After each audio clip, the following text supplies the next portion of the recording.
have Quentin T. Harris. He is the definition from the bottom, and now we're here. He went from chasing dreams as the cast member and chasing Atlanta to being a boss and living the dream as an executive producer of Chasing LA. He's also the CEO of Quentin Harris Enterprise, and he has also interviewed some of your favorite celebrities on and off the red carpet, from Marvel Hampton, Tammy Roman, and Sheena Arnold. Ladies and gentlemen, the boss himself, Quentin Harris. Yeah. Hello. Thank y'all for having me. What's going on, guys? Yes. Thank you for coming. Thank you for joining us for What We Do. We appreciate you. And your You're very welcome.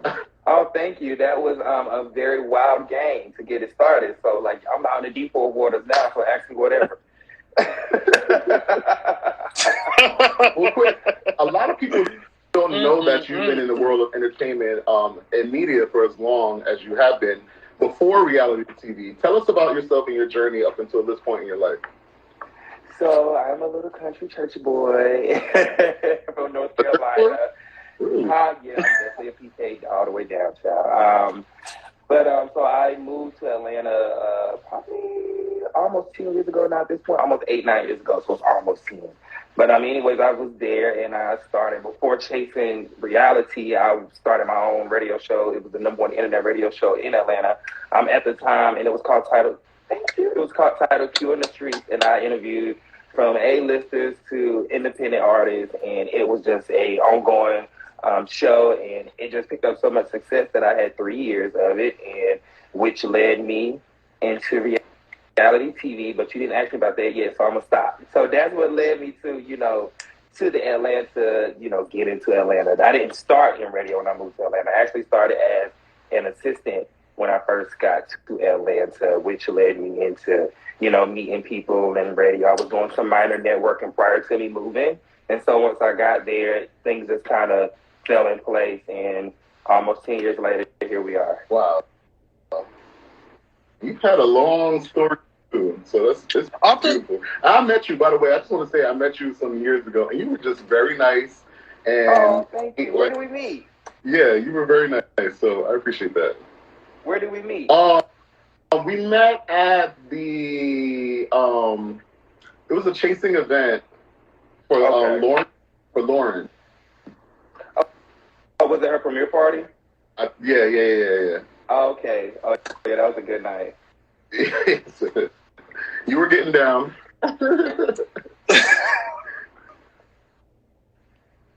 So, Quentin, oftentimes in this community, to challenge someone's masculinity, we use terms like girl, she, her, or ma'am to address them. And this actually happened to you when you graced the show Chasing Atlanta. Tell us about your experience with being called girl. Do you think people challenge or question your masculinity? And why do you think we as a community, we feel that we need to do that by using I think those at terms? the time, I'm just going to be honest, at the time I was a little bit younger. I was younger in many ways. I was younger to reality TV. I was younger in my own personal walk with my gay journey and my own journey. So for one, it was my first time being in front of cameras and reality TV. So just to be honest, if I didn't have a relationship with you, I didn't feel that I felt it necessary for you to walk up and just call me girl, and we don't know each other. Because nothing about my aesthetic with my fake hair and all back in the day looked like a female. So I think that is, even to today, I think I still stand on that. You're not going to meet me today and walk up to you like, oh, what's up, sis?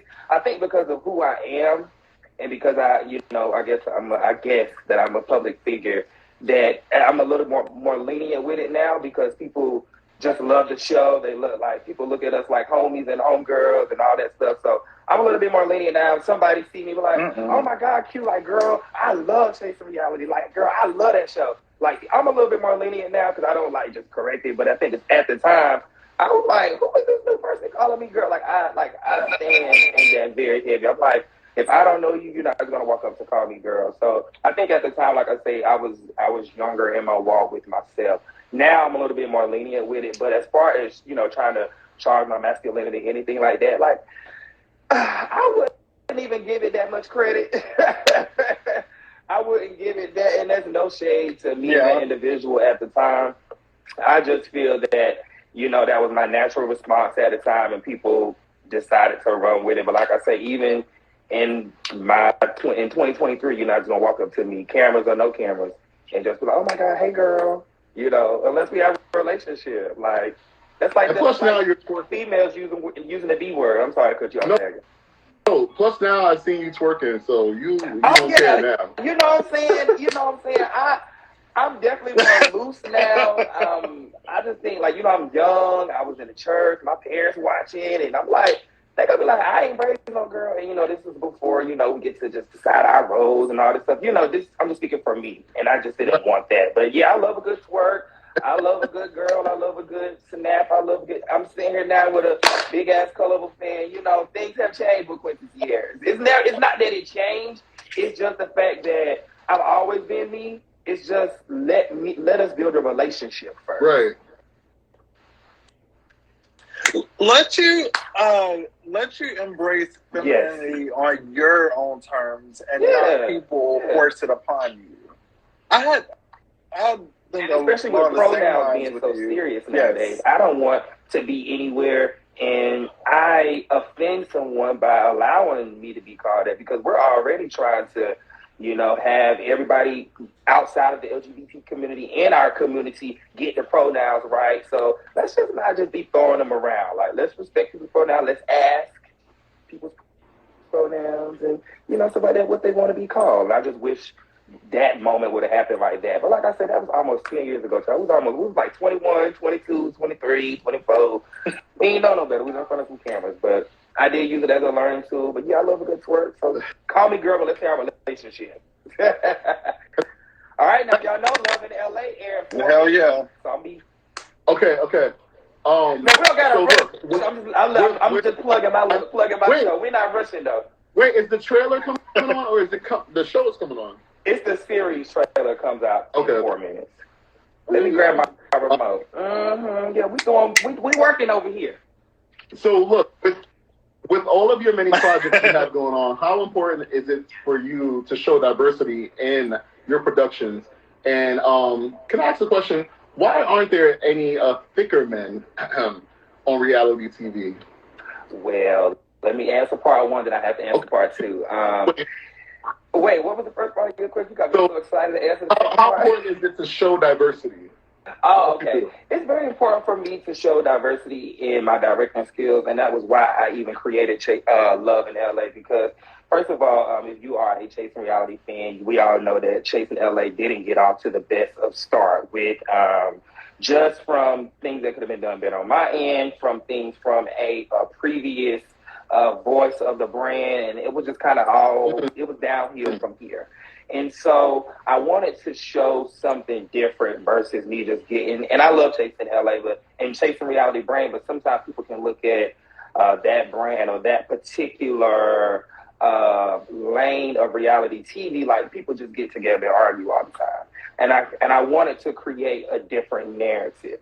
So, Jaeger, to answer your question about thick men on TV, first of all, I'm big. What? No. Y'all skinny. I mean, let me not say skinny. Y'all, okay.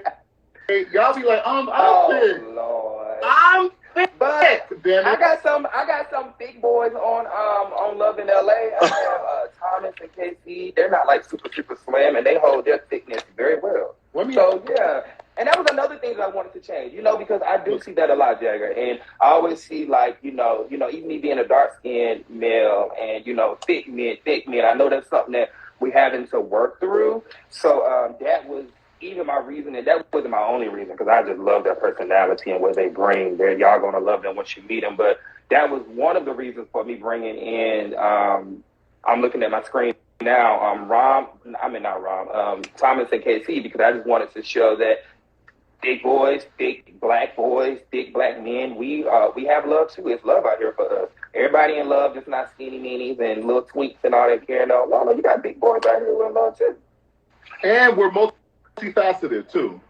Yeah, and talented. And y'all can keep up in many areas with us. It's not a race or anything, but it's just like, it's just different levels of this rainbow. So I wanted to showcase multiple sides. So it's very important for me to show different styles of my producing and directing. Like, I wanted to, even like I say, with the arguing and stuff like that on reality TV, us as influencers and, public figures, et cetera, it's more than just sitting around throwing drinks all day. Like, it's other facets of our life.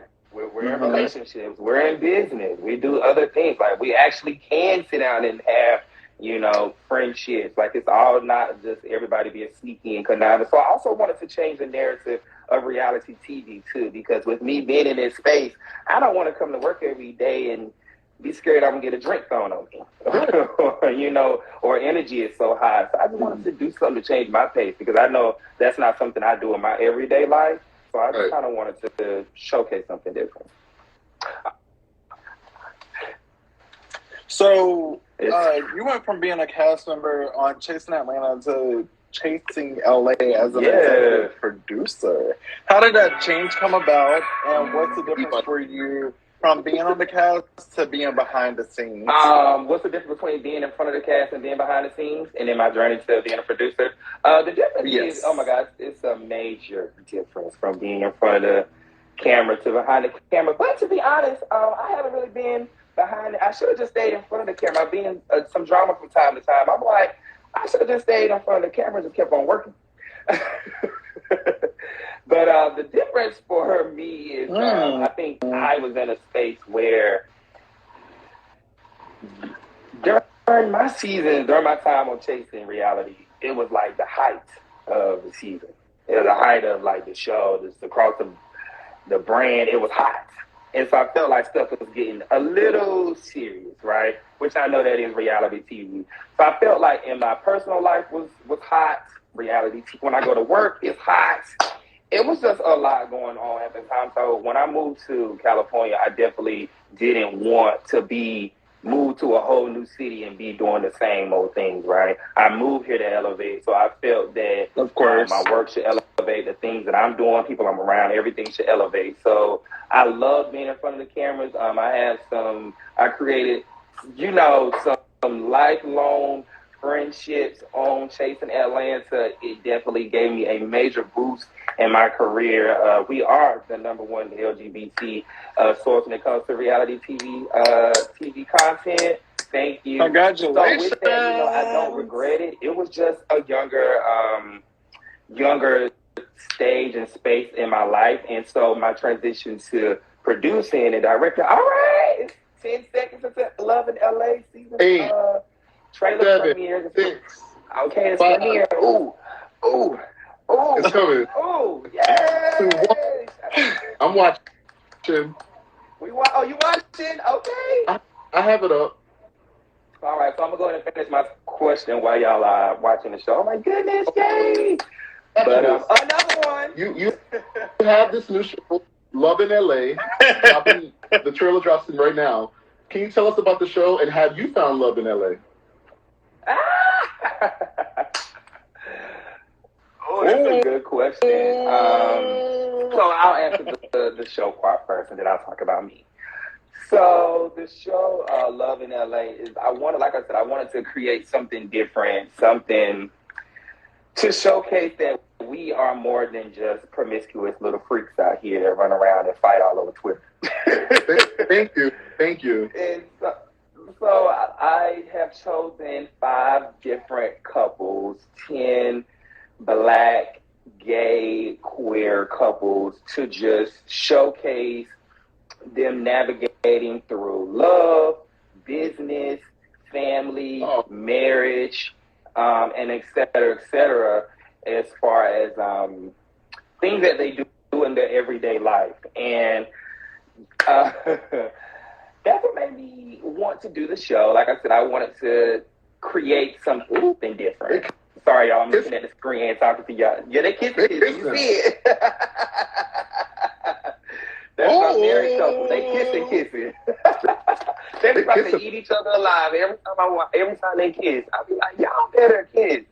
So that's what made me want to create this show. I just wanted to create a different lane.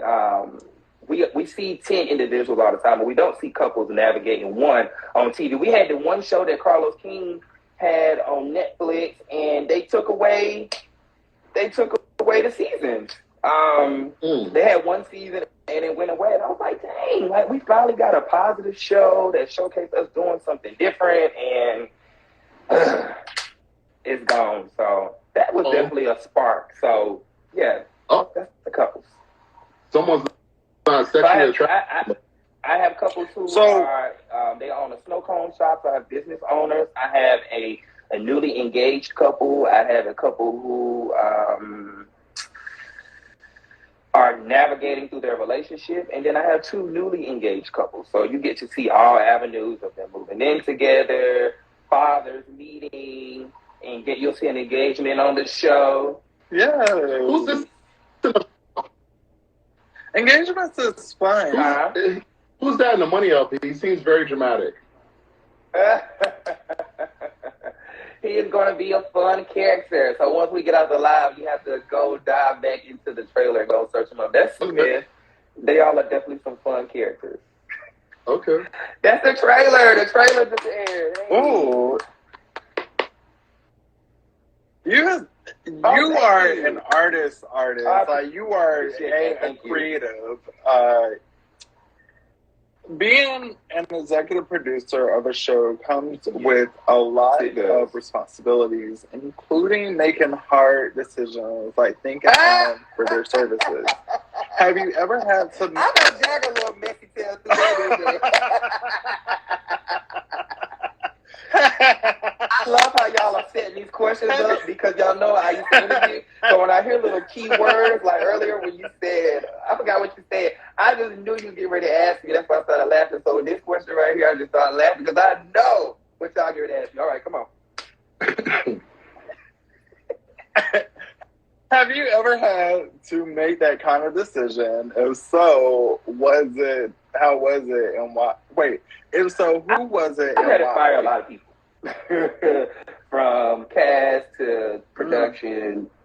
Some of them you guys have seen online, which are not some of my proudest moments. But yes, I've sent some people packing via Twitter.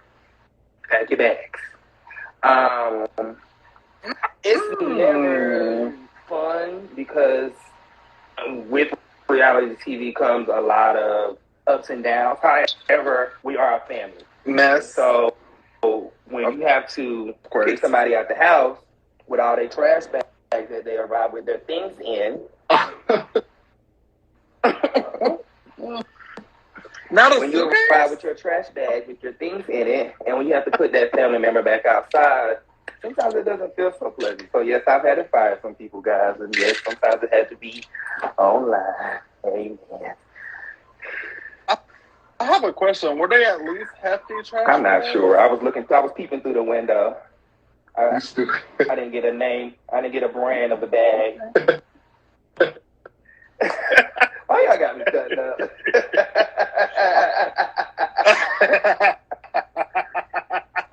And I can't see no comments. In their trash bags. Fried the screen. My comments are stuck. So if anybody is speaking or anything, hi guys. I just can't see anything. They talking to you. I cannot see anything. My phone is froze on before Darius clicked out. You better. Hey, better guys, talking about you. They proud of you for the new trailer. Oh, thank you. So look, go tag and share. I know you got no rush. We good. No, for your project. I'm good. I just gotta cook. I'm cooking dinner right now. That's about it. What you making? I'm doing some fish and some greens and corn. It's a quick night because I'm editing and it's been a long weekend, so it's a quick night. But I'm trying to step up my little cooking and things these days. You have multiple types of roles, including being an author. You have a book titled Dear Dreamer, 50 Days of Affirmations. Why was it important to do a book of affirmations, and what are some affirmations that have encouraged or motivated you? I decided to do a book about affirmations because when you are in this journey, when you're in a journey of anything, I can only speak for myself. I'm in a journey of entertainment, so I know that sometimes comes with many, many ups and downs. So sometimes you definitely have to keep yourself self-motivated, and keep your energy in the right space. And so I wanted to create something because people always, oh my God, Q, when I come around you, I get a word, or you're so positive, or I just love your energy, or they just love to talk about, certain stuff. So I just kind of took some things that I keep myself going from day to day and some quotes that I tell myself. And I just wrote 30 days and created a book out of it. So it was my second book. My first book was A Journey to the Success. My second book was quotes to keep you sustained throughout your journey, because oftentimes with the ups and downs of the business and life, we can sometimes get lost of our dreams and our hopes and aspirations. So I wanted to create something to keep us on the right narrow, or keep us on the right narrow, and keep us focused. Keep us on the right road to keep us focused. A lot of people will think that just because you're doing better at one point that you have to be doing better 100%, but you may fall off the wagon, and so I appreciate it. And one area may be 100%, but you don't know in another lane, I'm completely at zero. Right. You didn't answer the question. Did you find love in LA yet, or did you? Oh, that's part of the question. Yes. There. Who's going what? Over there cooking. I'm going to cooking today. Oh! I'm going to cooking today, but I didn't find love in LA, but I did find love in California. Okay. So yes, I am in a relationship. I just kind of wanted to tell my story on screen without telling my story on screen. And that was another reason for me producing the show. I wanted to, everything about my life, because people know me as a reality TV web star, quote unquote. Everything about me ain't, me being mean and me being nasty and all those things and reads and a bunch of mess. Like, there are other facades of my life, and that's what I want, especially the older me, all that yelling and screaming, child, I'm gonna knock it out your head. And so that was my reason for wanting to create the show, because I am in a relationship now. I am in a different space in my life, so I wanted to tell my story on screen without telling my story. Do we know who it is? No, we don't know who it is. Oh. So, listen, I've told you before that you are definitely a creative. Thank you. Capital letters, creative.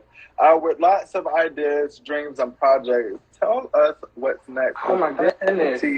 What's next is Love in LA. Right now, it's just Love in LA.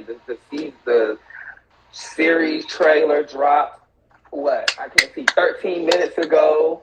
And it's going to be a fun season. You guys are going to get to meet 10 new different individuals who I think you guys are going to fall in love with. You got many storylines, and it's going to be a fun season. It's going to be a small season, but it's going to be fun. If you guys like it, make sure you comment, like, subscribe to Chase the Reality so that you guys can fall in love with 10 new cast members. It's going to be a fun ride. So that's what's next for me, is putting all my energy into my 10 new babies, because y'all already know once they go off, Chasing LA season 3 will be coming back around. Oh, so it's coming back. Oh, yes, baby. Season 3 is coming back. That ain't no secret. Season 3 of Chasing LA is definitely coming back. Who? Because I feel like every parent truly does have their favorite. Who's your favorite? Why does everybody think that? Good question. Who's your favorite cast member on this new show? Let's go. On the new show. Okay, well, they all, I don't have a favorite on the new show. Who? I don't have a favorite on the new show. No, I don't think, we just been working, and they loving on each other. They ain't studying me. Well, who's your favorite couple to watch? Who we're going to get the most out of? They all have some interesting storylines. I'll tell you to watch out for. They all have some interesting storylines. I'll definitely say Thomas and Casey have an interesting storyline. Okay. Stay tuned into them. I would say stay tuned into Justice and Smith. They have an interesting dynamic to their storyline that's going to be explosive to the entire season. And I'll definitely say keep your eyes on Ram and Chris. Ram and Chris is a spicy young couple They do some great work out in the industry. I don't want to say no names because I don't want to get in trouble. So they are an amazing couple as well. But I don't have any favorites at all. I love them all. I love them for being a part because it took me a long time to cast this show because couples break up every day. Couples don't want to be vulnerable on camera about what they're really going through. I know me and my relationship is private, so I respect people's boundaries. So that was a little bit harder to teeter-totter around this show versus Chasing LA. Because Chasing LA, it's an open book. But I do like to respect my couple's boundaries because I would never want somebody to disrespect my relationship. I don't play about that. So, yeah, we just... Real quick, Nana, badass. This is Love in LA. It's going to be on Chasing Reality's channel. So, hey, it's going to be a good one. It's going to be a good one. Right. So, no favorites there, and no favorites on LA either. They all my babies on Chasing LA. I love them all. I love how you're even across the board. I try to be. I have 20 cast members now, so I love 20 of my babies. They like all my babies. I don't have favorites. Well, Quentin, thank you for taking your time out. I know you got this large premiere that just happened. You're probably going to go live in just a second or something. You should. You should. Read the comments. Let me get my food. I think about it. So, and I do want to acknowledge all what the they saying. questions in the comments. Y'all, we have another. Is there juicy drama? There's like a lot, but what I will say is, if y'all will follow over to Quentin's IG page, because he said that he's gonna grab something to eat and answer your questions after that. We have another guest, brother. I love him. So you know him? Yeah, I do. We want to make sure. Atlanta, yes. He had posted about it on his Twitter, and I responded to him. I told him I was going to be in the building. I don't know if he knew I was going to be up tonight, though. But it was a pleasure meeting y'all. Thank y'all so much for having me. Listen, let's do this at the end of the season. Chasing LA is coming up. So we want to dive into some questions. I think I may start doing some things on my YouTube concerning the show. So y'all stay following me. Follow me on all social media sites at Quentin T. Harris. Make sure you go watch the new series trailer on Chasing Reality on YouTube. Love in LA is my new project. It's just showing different levels of love out here in these LA streets. So it's going to be a good watch. And season 3 of Chasing LA is coming up right after that. So stay tuned to all things Chasing, guys, and all things Quentin T. Harris. Follow me, guys. And panel. I appreciate y'all for having me so much tonight. It was a pleasure meeting y'all. And it was a lot of fun. And he's casting. Thank you for being very big men on Chasing LA very soon. So period. You know, I gotta find me a big little juicy mama out here in LA. You know, somebody send them to me. Where y'all at? Huh? Where y'all located? Where y'all at? Atlanta. Well, he's in Atlanta too. Yeah. Oh, okay. Well, I'll be closer to you soon, though. I won't be that close. I ain't studying, y'all.